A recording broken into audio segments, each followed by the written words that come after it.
Coronavirus, la pandemia. ¿Cuáles son los síntomas? ¿Cómo se transmite? ¿Qué puedo hacer para protegerme y prevenir la propagación de la enfermedad? Nuevo padecimiento que ha encendido las alarmas de los sistemas de salud. Coronavirus, la pandemia.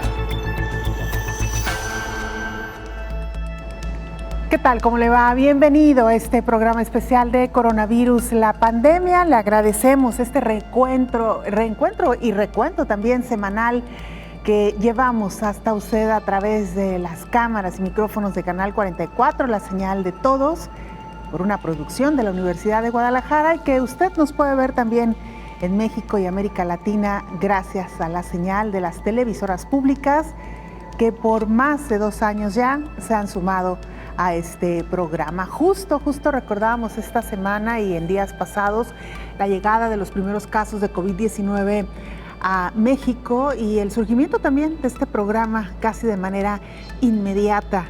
Estamos cumpliendo ya poco más de 2 años al aire y bueno, decirle también, adelantarle que este mes serán nuestras últimas emisiones.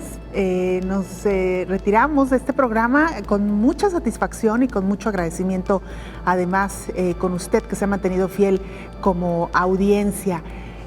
Como usted sabe, esta pandemia poco a poco está dejando ya de registrar estos casos tan preocupantes a nivel mundial. No ha terminado.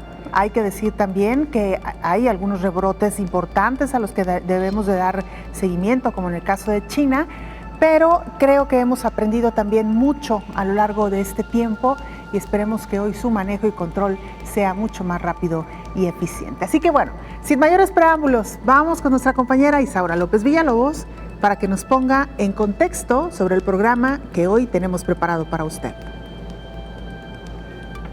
En estos 806 días transcurridos, el virus SARS-CoV-2 ha sido imparable con aquellas personas que padecen enfermedades crónicas degenerativas, principales problemas de salud pública mundial. Las personas con sobrepeso y obesidad, diabetes mellitus, hipertensión, enfermedades cardiovasculares, cáncer y trastornos respiratorios son las más afectadas. La COVID-19, aunque en estas fechas es baja su incidencia, sigue dando muestras de que estos pacientes, de no estar controlados y de seguir las medidas para prevenir contagios, serán los más afectados.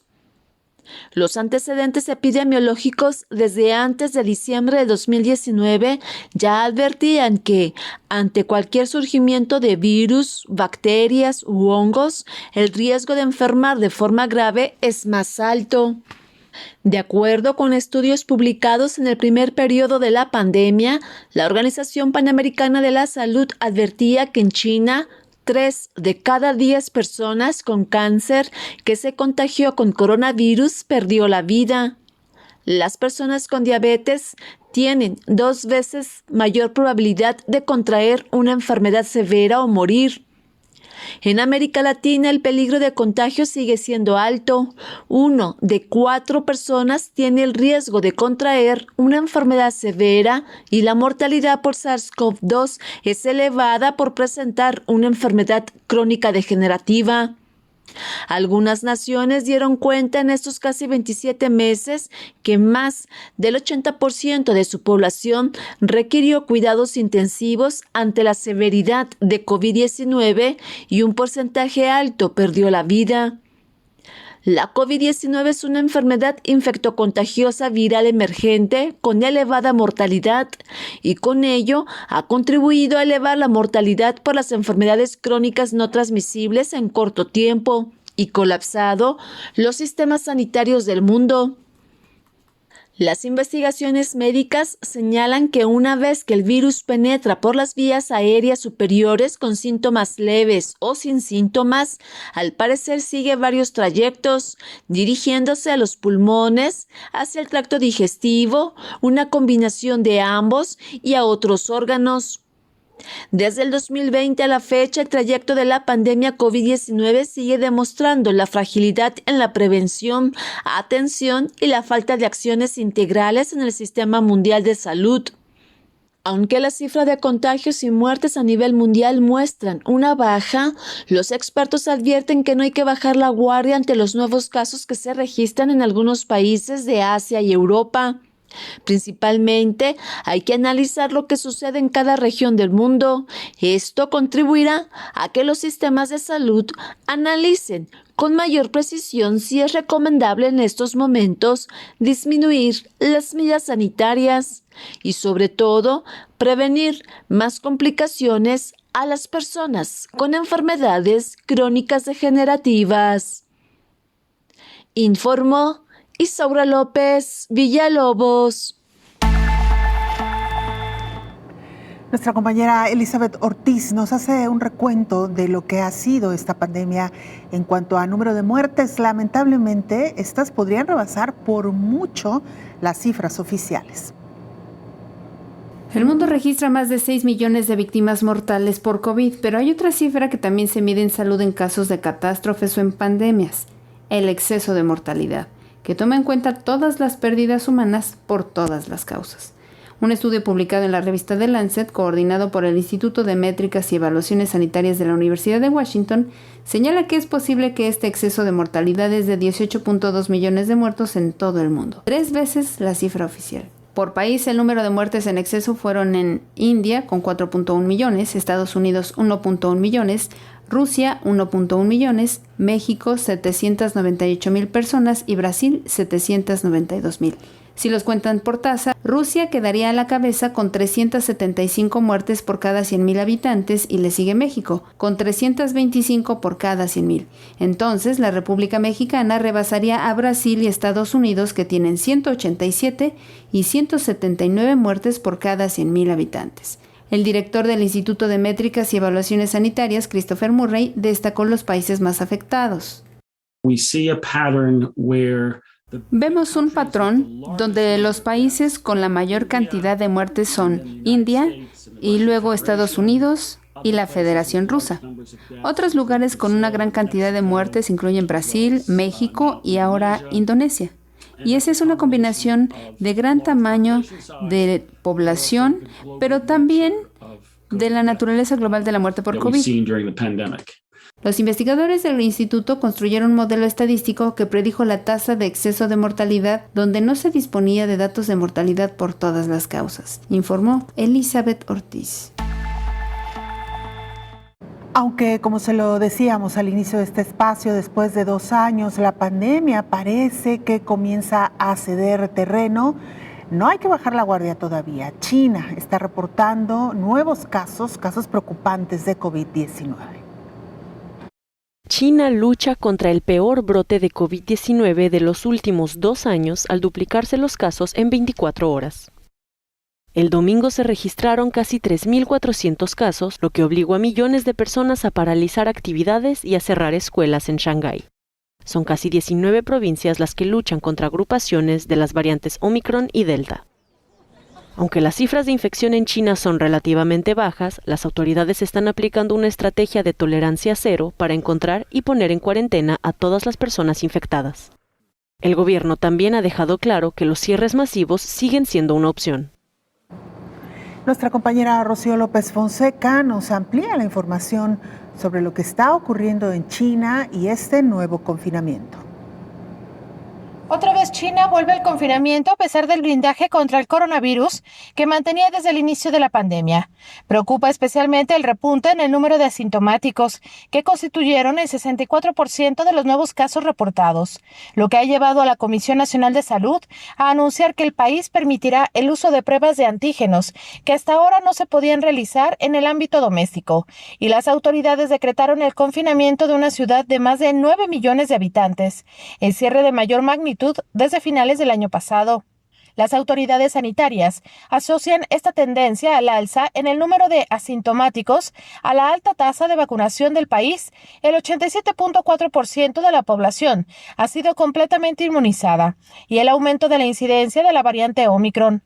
Las labores de rastreo, parte esencial de la política china de cero COVID, por la cual se pone en aislamiento al paciente y a sus contactos cercanos, se han visto obstaculizadas en las últimas semanas por este incremento de los asintomáticos. No se veían estas cifras desde el primer brote de Wuhan a principios de 2020. Además, los contagios provocados por la variante Omicron están muy extendidos por más de 20 provincias. Del 10 de febrero al 13 de marzo, el número de casos internos confirmados aumentó de 7 diarios a más de 3,000. Los puntos críticos más grandes son Jilin y la provincia nororiental de Shandong, donde han cerrado todas las escuelas de su ciudad más grande, Qinghai. El gobierno chino también ordenó el confinamiento de Shenzhen, la capital tecnológica de China, que tiene 17 millones de habitantes. Todos los residentes tendrán que pasar 3 rondas de pruebas PCR. Los contagios también están aumentando en Shanghái, donde se han habilitado 8,000 habitaciones de hotel para las cuarentenas. Según cuentan los residentes del centro económico, los bloqueos en algunos barrios han sido tan rápidos que han atrapado a muchos trabajadores en sus oficinas, de las que no pueden salir hasta que no tengan el resultado negativo de una prueba PCR, informó Rocío López Fonseca.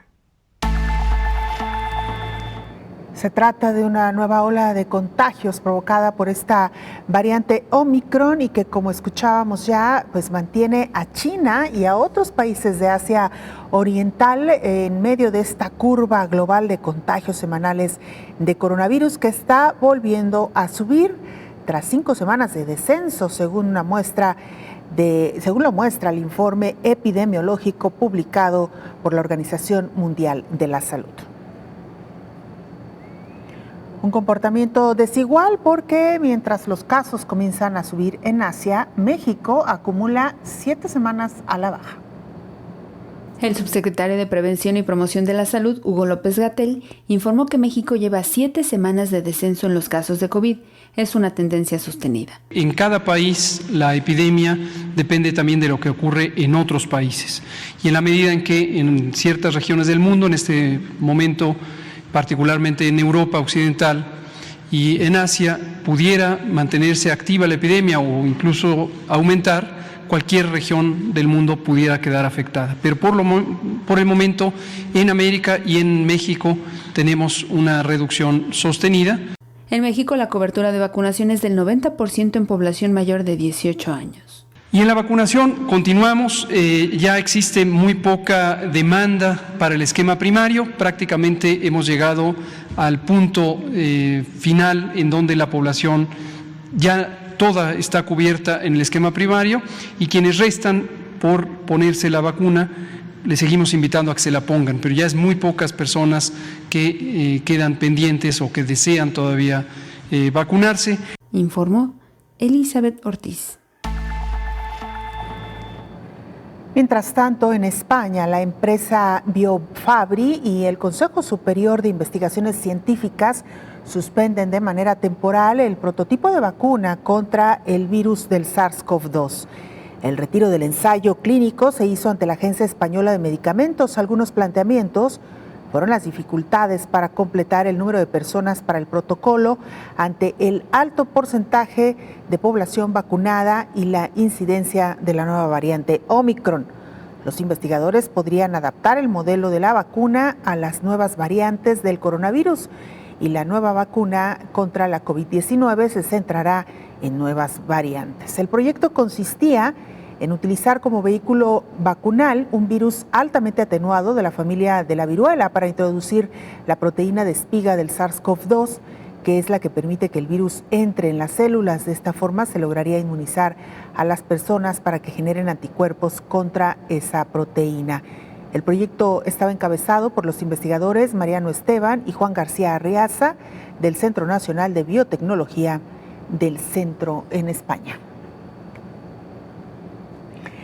Por otro lado, hay buenas noticias, también hay esperanzas, no todo es negativo. En el 2023 podría estar disponible una vacuna intranasal. La investigación se realiza, por cierto, en el Centro Nacional de Biotecnología del Consejo Superior, uno de los centros de investigación más importantes de España. Una vacuna, por cierto, que no es en su modalidad tan novedosa, porque hay que decir que en México también se está desarrollando una vacuna también que se aplicaría por medio de las vías respiratorias intranasal. El director del laboratorio de coronavirus, Luis Juanes, quien encabeza la investigación en España, indicó que las primeras pruebas realizadas han demostrado que la vacuna también induce a una inmunidad en las mucosas respiratorias, vía de entrada del virus. Por cierto, no lo olvidemos, la principal ventaja de la vacuna intranasal, inoculada por las fosas nasales, frente a las intramusculares actualmente disponibles, como las de Pfizer o Moderna, mencionó el virólogo, que induce a la inmunidad de las mucosas y contra varios antígenos, no solo contra uno. Además, anticipa la dosis de RNA que se administra, haciéndola más potente e induce una inmunidad esterilizante. Sobre el debate en torno a la supresión de las mascarillas en el interior, el virólogo recomendó a la población seguir con su uso. En caso de autorizarse su eliminación, lo hagan con mucha lentitud, siempre llevándolas consigo y guardando la sana distancia. Advierte que el virus SARS-CoV-2 sigue en el planeta y aún existe el riesgo de que surjan más variantes luego de las repercusiones a la salud que dejó Omicron. Vamos a una pausa, la primera, regresamos.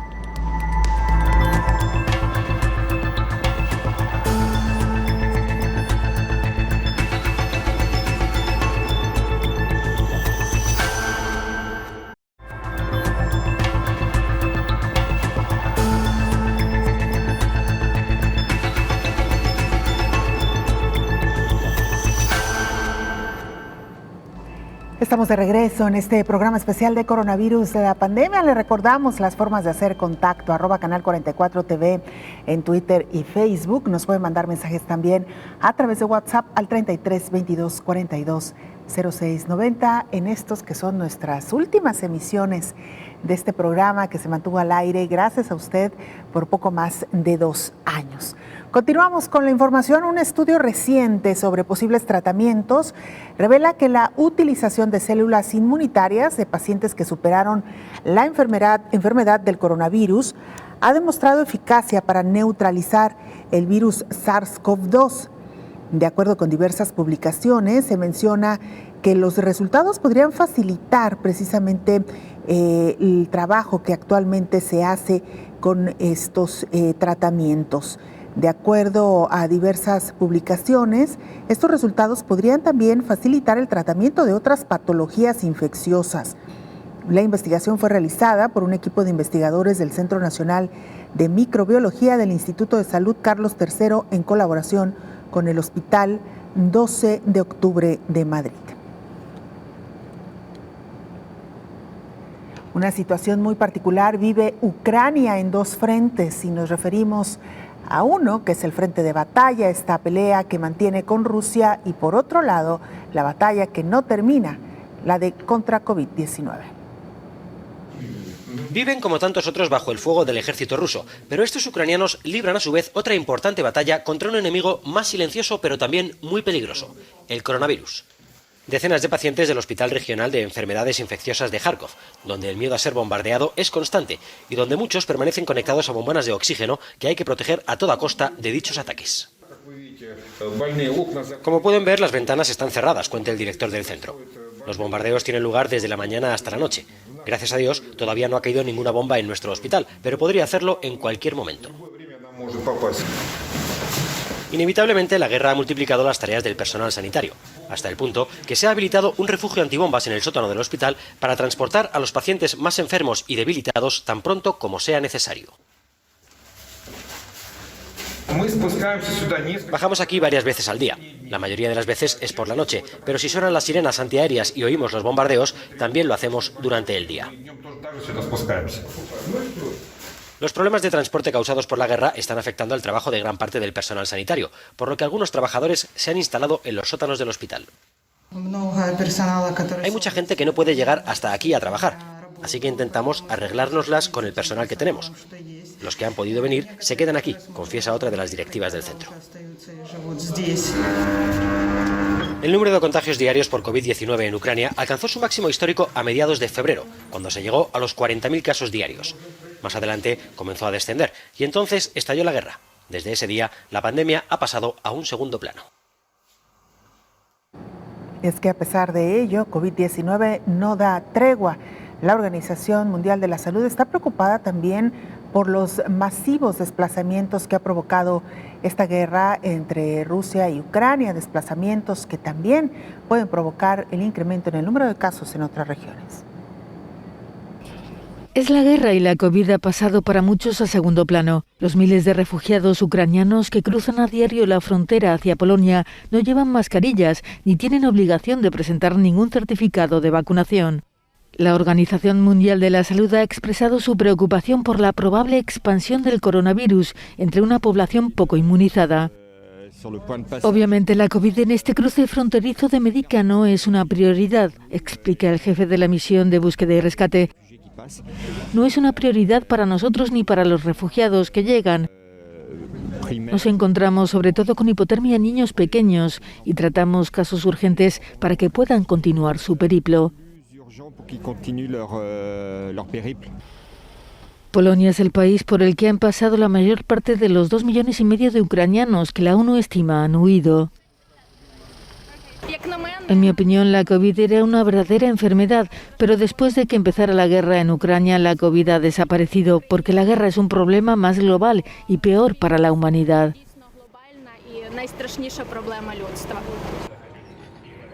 Tras 3 semanas de guerra hay algunos refugiados que a pesar de todo han decidido volver a casa. Es el caso de Clara, una jubilada que llegó a Hungría con la primera oleada y que ha decidido regresar a Uzhhorod, en el oeste del país, contra el deseo de sus familiares que le piden que se quede.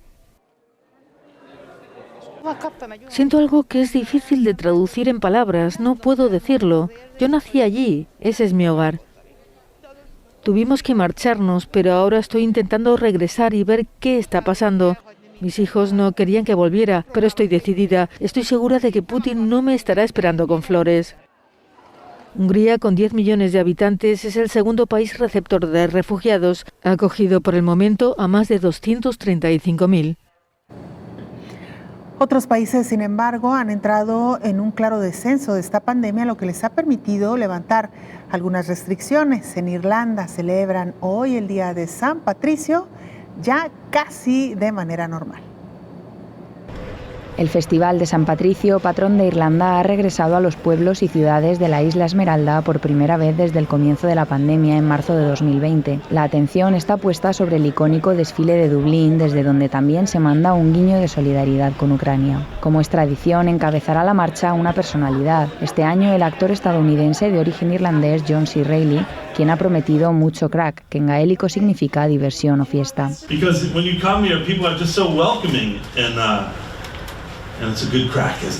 Crack en los pubs, en los restaurantes o en las calles ya engalanadas con el verde esmeralda, un color que este año comparte protagonismo con el amarillo y azul de Ucrania. Desde sus inicios en el siglo XVII, esta festividad, extendida ya por todo el mundo, congrega a miles de personas cada año para rendir homenaje a San Patricio, el obispo que llevó el cristianismo a Irlanda. Aunque su día sea el 17 de marzo, las celebraciones se extenderán durante el fin de semana por todo el país. El gobierno ha añadido al calendario anual un día festivo más, el viernes, como premio a los esfuerzos realizados por la ciudadanía durante la pandemia.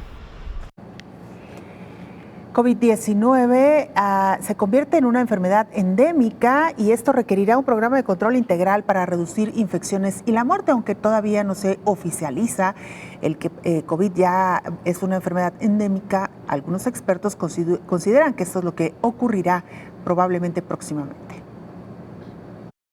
El director ejecutivo del Programa de Emergencias Sanitarias de la Organización Mundial de la Salud, Michael Ryan, señaló que el hecho de que la COVID se convierta en una enfermedad endémica no quiere decir que sea bueno. Endémico significa que el virus está presente y se transmite a niveles más bajos, generalmente con alguna forma de transmisión estacional o aumentos que son estacionales o brotes, además de una situación endémica.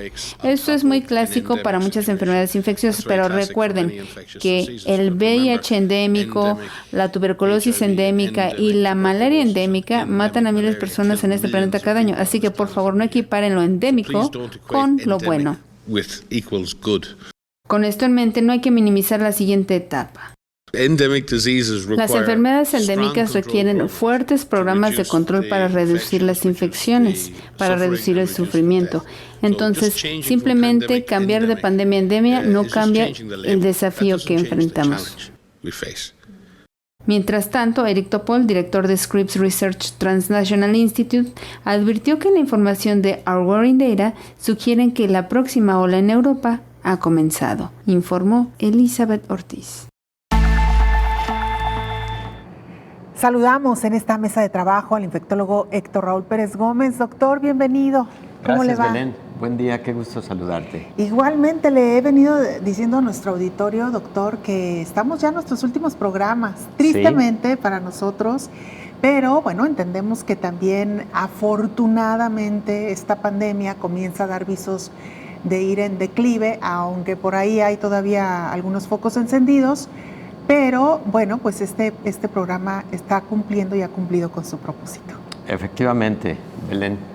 Y de alguna manera, como bien lo señalas, el que la pandemia esté cediendo y en la mayor parte del mundo la incidencia de la enfermedad esté a la baja, da pauta para que un programa como este, pueda dejar de transmitirse, aunque a nosotros nos da tristeza por la muy grata experiencia que ha sido estar en este espacio, ¿no? Han sido 2 años muy intensos, doctor, y sí ha sido un programa, en lo personal, que he tenido la oportunidad de estar en espacios de diferente tipo. Este sin duda es el que más ha tocado la parte emocional, ¿no? Porque de verdad que nos ha pegado a todos. Y bueno, también el hecho de que hemos aprendido de la mano de ustedes, doctor, muchísimo, y creo que esto deberá servirnos para el futuro. Hemos aprendido mutuamente, Belén. Sí. Todos hemos aprendido de esta enfermedad, los profesionales de la salud y toda la sociedad. Y nos debe dejar muchas enseñanzas esta enfermedad y esta pandemia.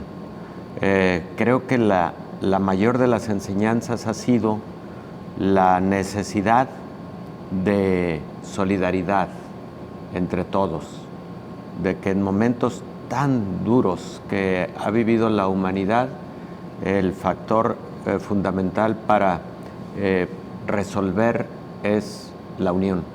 Definitivamente. La solidaridad, la ayuda mutua. Claro.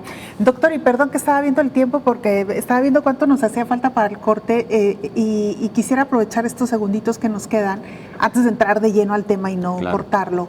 Que ayer justo lo mencionábamos, al interior de la Casa de Estudios de la Universidad de Guadalajara, que es quien produce este programa, se entregaron reconocimientos, la medalla al servicio social Irene Robledo, una mujer humanista, formadora de profesores, además muy aventajada para su tiempo. Ella nació en 1890.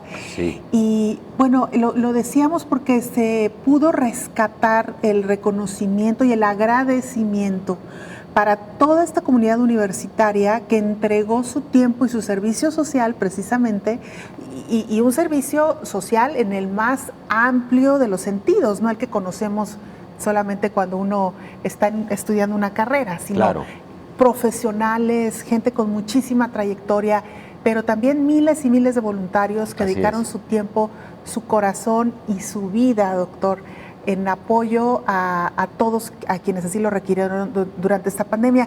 Y creo que esto también es parte y digno de lo de reconocer a lo largo de este tiempo, doctor. Definitivamente, Belén, el de la Universidad de Guadalajara que hoy destacas tú en este comentario es el ejemplo de también lo que ha sido en muchas partes del mundo el reconocimiento para las personas que a través de su trabajo voluntario han hecho posible el control de la pandemia, quienes han ofrendado incluso la vida cuidando a los demás. Muchos profesionales de la salud han perdido la vida en esta pandemia de COVID-19 y en muchos momentos la han perdido precisamente enfrentando en la ayuda y en la atención a pacientes con COVID-19. Entonces, sí, lo referente a la Universidad de Guadalajara y la entrega de este reconocimiento a Irene Robledo García es un acto muy bonito, de mucho humanismo, como fue el legado precisamente de Irene Robledo García, una de las fundadoras de la Universidad de Guadalajara en su nueva etapa de 1925, y ayer en ceremonia encabezada por el señor rector general, el doctor Ricardo Villanueva Lomelí, un evento muy emotivo, pues muchas personas recibieron este reconocimiento. Que sepan que les agradecemos y les agradecemos muchísimo de corazón. Usted también, por supuesto, no lo ha reconocido. Doctor, regresamos ya para entrarle al tema después de la pausa. Con todo gusto.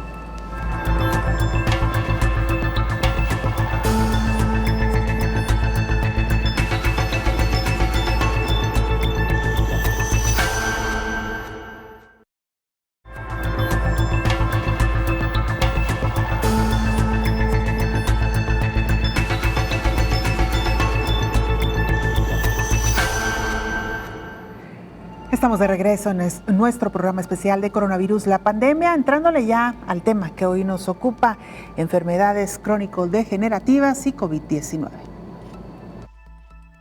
En México, la diabetes se ubicó como la tercera causa de muerte y se estima que 12.8 millones de personas viven con esta enfermedad, lo que representa 10.3% de la población total del país. Las enfermedades cardiovasculares y la COVID-19 son las primeras causas de muerte en los mexicanos. A lo largo de estos más de 2 años, se ha comprobado que las comorbilidades que más complicaciones provoca en caso de infectarse con COVID-19 es la diabetes, además de la hipertensión. Aseguraron los primeros reportes que en México se registró una gran mortalidad por COVID-19 debido a la gran prevalencia de las enfermedades no transmisibles como diabetes y obesidad. Cabe recordar que en las últimas encuestas de En Salud, 3 de cada 4 personas adultas en nuestro país siguen teniendo un peso no saludable. Se calcula que hay alrededor de 12.8 millones de personas viviendo con diabetes en nuestro país. Ya otras pandemias habían advertido la vulnerabilidad de la población ante estas comorbilidades, como lo ha ocurrido con el SARS-CoV-1 o el virus del MERS. Se han comportado de una manera similar en las personas con diabetes la misma epidemia de influenza de 2009.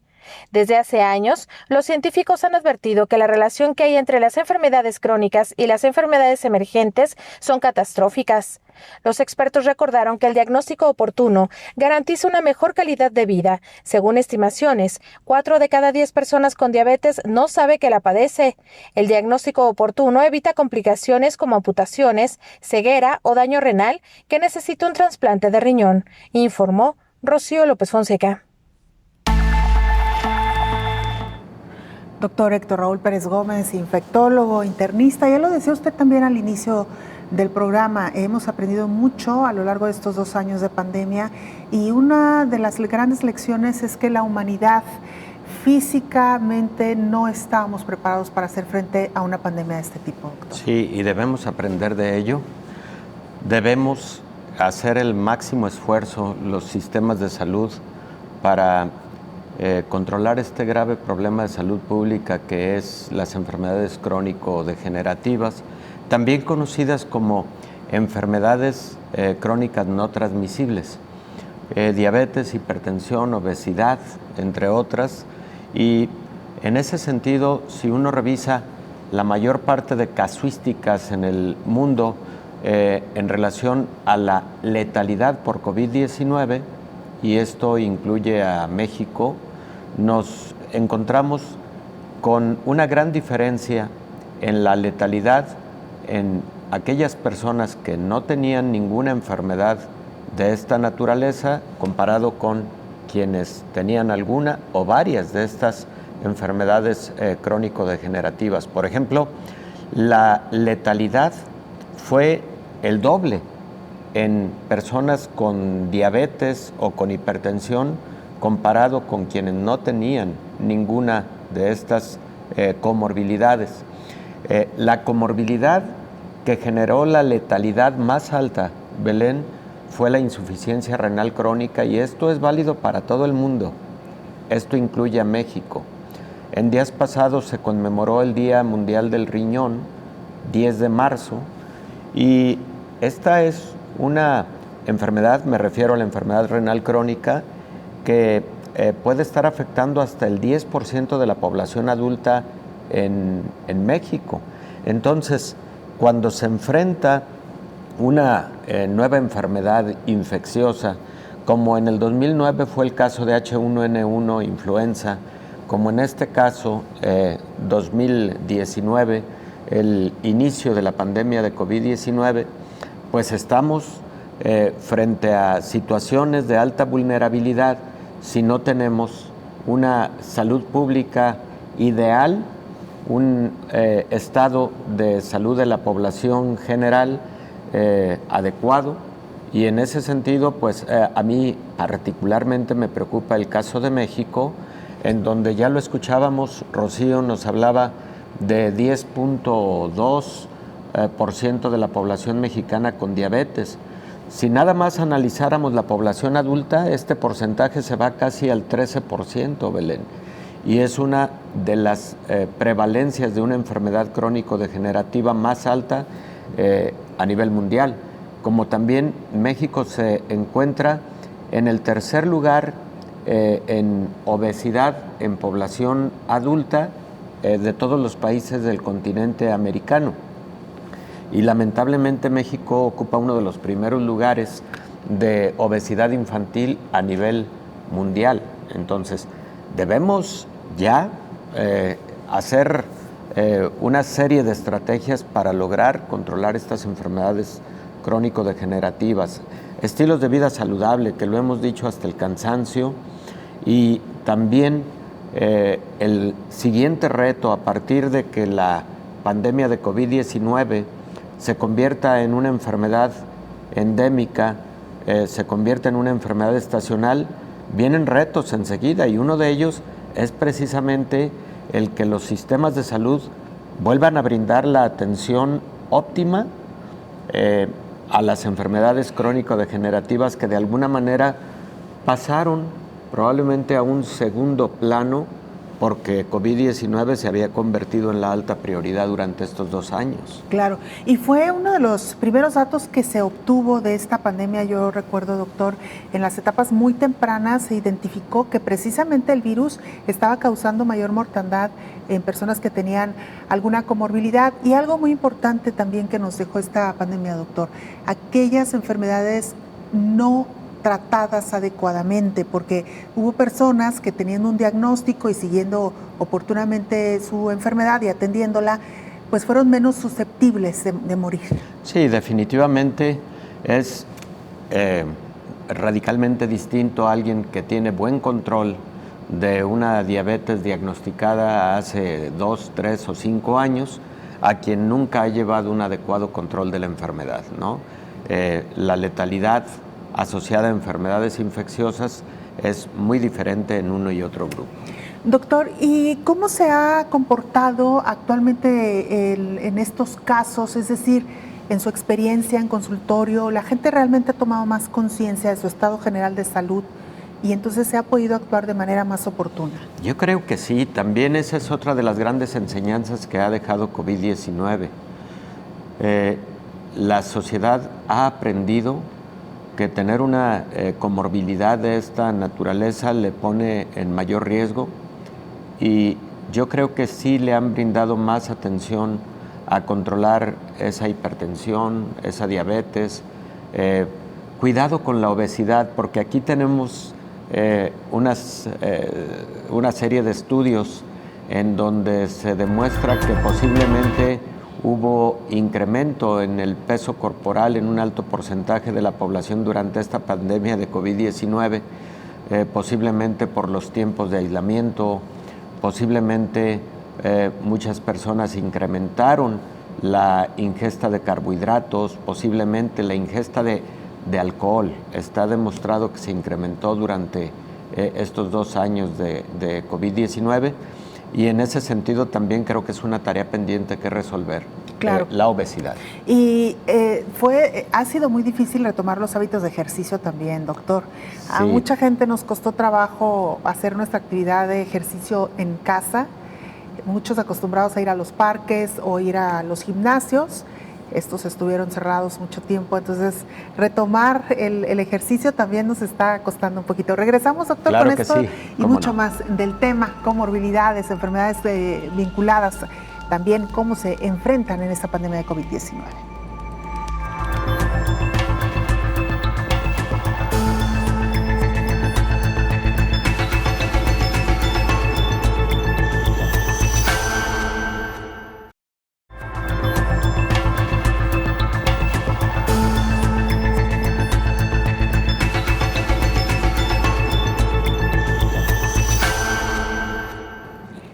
Enfermedades crónico-degenerativas y COVID-19, ya nos lo decía el doctor, una de las que más ha causado impacto, de las enfermedades que han causado impacto en medio de esta pandemia, son las que han afectado particularmente al riñón. No podemos dejar de lado, por supuesto, la diabetes mellitus.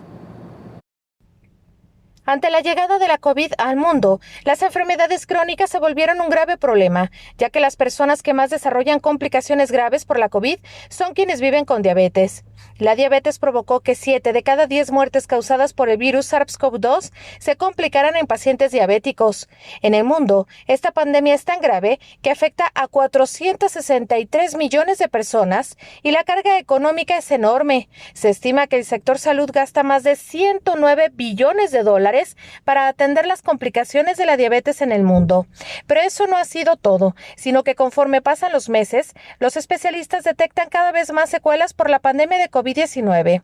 Ahora los endocrinólogos advierten que esta infección provocada por el SARS-CoV-2 deja secuelas en el metabolismo en algunos pacientes y un desajuste en sus enfermedades crónicas como la diabetes, hipertensión u obesidad y alteraciones en la tiroides. Sin embargo, también lo hacen los tratamientos para combatir al nuevo coronavirus, lamenta el endocrinólogo Miguel Ángel Polanco Presa. Generalmente las secuelas con relación al uso de esteroides y diabetes no son tan a largo plazo. Sin embargo, el medicamento desafortunadamente o afortunadamente tiene muchos beneficios, pero también tiene efectos negativos sobre la glucosa. Entonces es común que los pacientes que viven con diabetes, cuando se les aplicaron esteroides, sus niveles de glucosa se dispararon y eso definitivamente no favoreció la recuperación de la enfermedad. Se estima que en México hay 19 millones de personas que viven con diabetes y 50% no lo sabe, lo que incrementa las complicaciones de la misma, como la insuficiencia renal, las amputaciones, ceguera, accidentes cerebrovasculares, infartos, entre muchas complicaciones más, informó Rocío López Fonseca. Bueno, la importancia, doctor Héctor Raúl Pérez Gómez, de vigilar nuestra condición y detectar a tiempo, porque lo comentábamos ahorita un poco fuera del aire, no solamente es el riesgo de padecer una enfermedad, sino que también lo decía la pieza de nuestra compañera, una enfermedad puede acarrear muchas más consecuencias, más enfermedades también crónico-degenerativas. Sí, la cascada de eventos patológicos es muy común. Por ejemplo, obesidad, que se puede luego acompañar de diabetes mellitus, de hipertensión.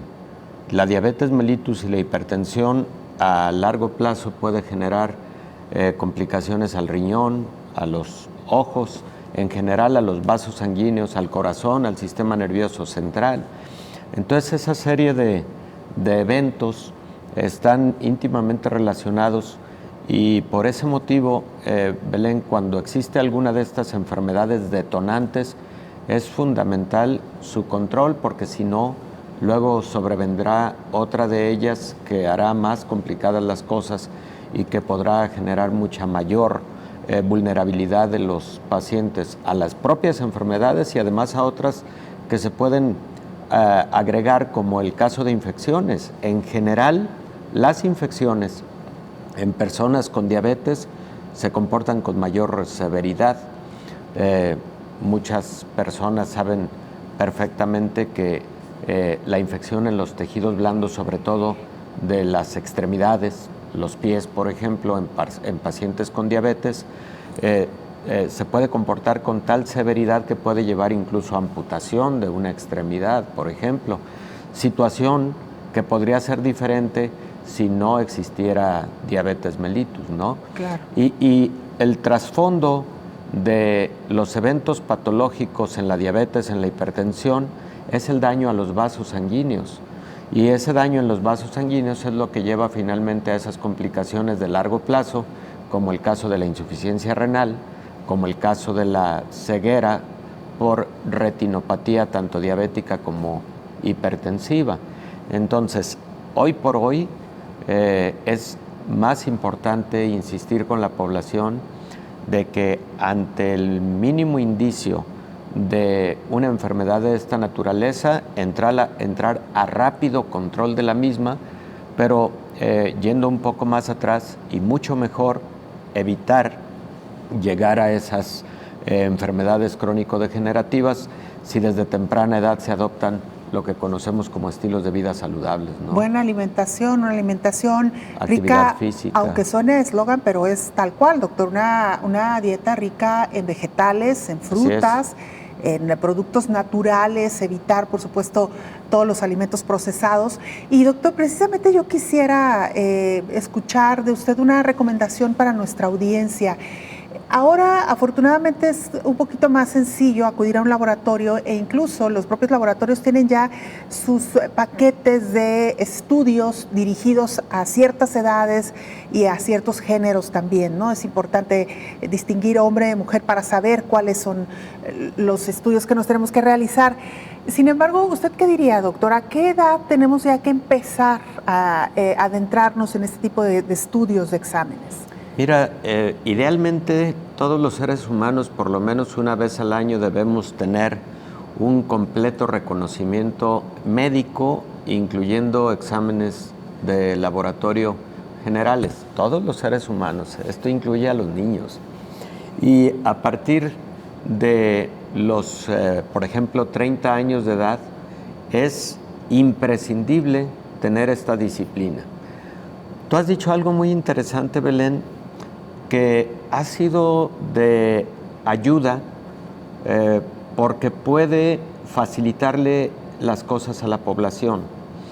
Hay laboratorios efectivamente que, teniendo en consideración lo que una persona de 30 años, de 40, de 60 años puede requerir para tener un monitoreo general de su estado de salud, tienen a manera de paquetes que son de gran utilidad porque además pueden ser costo-beneficio, pueden tener costos accesibles y eso ayudarle a la población.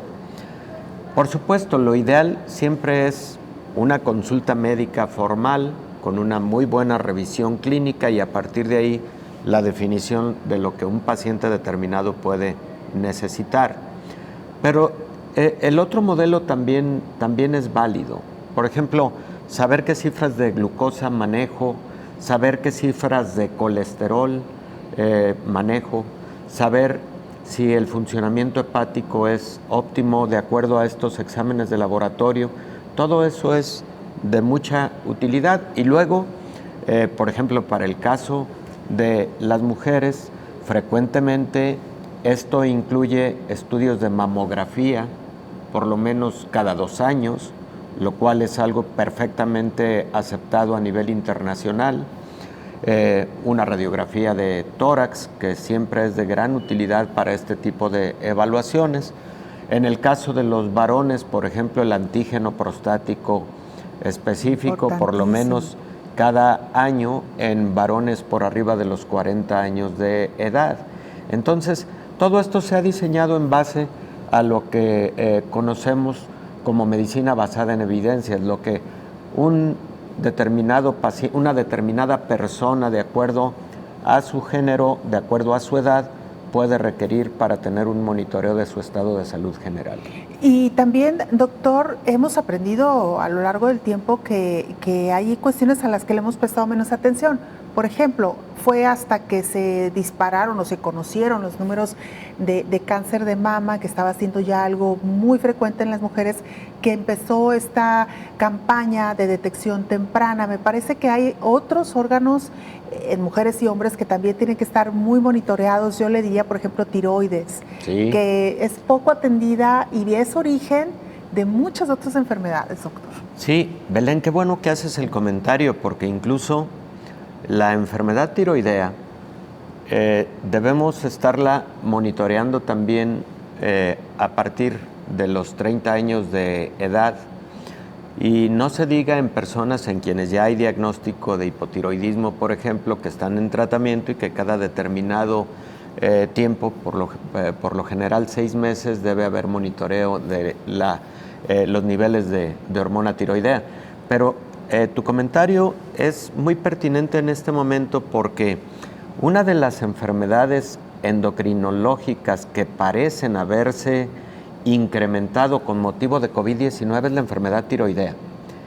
Hay hipótesis de que el virus posiblemente causa una inflamación de la glándula tiroides, una tiroiditis durante la fase más aguda de la enfermedad en algún porcentaje de los pacientes, que posteriormente puede llevarle a un estado de hipotiroidismo.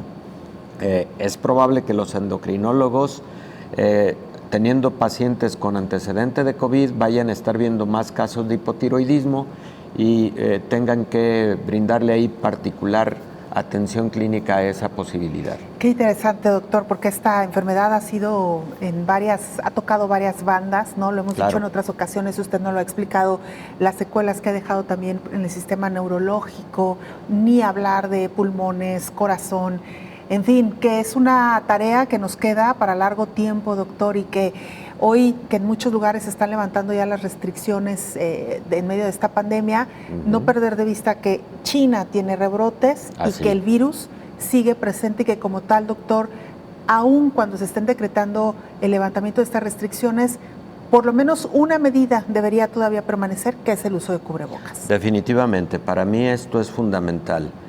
2 son las grandes medidas que han ayudado a la contención de la pandemia de COVID-19. Una es el uso generalizado de cubrebocas y la otra, evidentemente, la vacunación. Entonces, Belén, si se flexibilizan algunas otras medidas, el uso de cubrebocas creo que por el momento no es buena idea y se tiene que hacer de forma muy gradual, probablemente primero en espacios abiertos y en los espacios cerrados seguir pidiendo el uso de cubrebocas. Una cosa son las medidas y las políticas públicas, doctor, pero otro, lo mucho que podemos hacer desde lo individual. A eso. Aun cuando esta sea una medida política pública, mejor seguir usando la mascarilla. Doctor, muchísimas gracias. Gracias a ti, Belén. Nos vemos el próximo jueves todavía en nuestros últimos programas, así que usted síganos acompañando. Nos vemos, hasta pronto.